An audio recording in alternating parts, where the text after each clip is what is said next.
ఈ వాక్యాన్ని వీక్షిస్తున్న సహోదరి సహోదరులందరికీ క్రీస్తు పేరట వందనములు.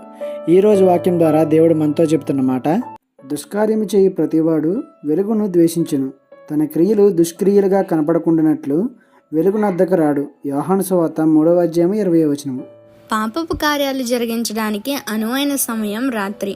ఎందుకంటే రాత్రి ఎవరికి కనపడరు, కాబట్టి ఆ సమయంలోనే పాపపు కార్యాలు జరిగిస్తారు. అప్పుడే పాపపు ఆలోచనలు కూడా వస్తాయి. చీకటిని ప్రేమించే వారికి, అంటే పాపంలో ఉన్నవారికి వెలుగు అంటే నచ్చదు. ఎప్పుడూ చీకటి పడుతుందా అని ఎదురు చూస్తూ ఉంటారు. ఎందుకంటే చీకటిలో చొరవగా చేసిన పాపపు కార్యాలు వెలుగులో చేయలేరు. చీకటిని ప్రేమించేవారు ఎలాగో ఉన్నారో అదే విధంగా వెలుగును ప్రేమించేవారు కూడా ఉన్నారు. వెలుగు సంబంధులు నీతి మార్గంలో నడిచేవారు.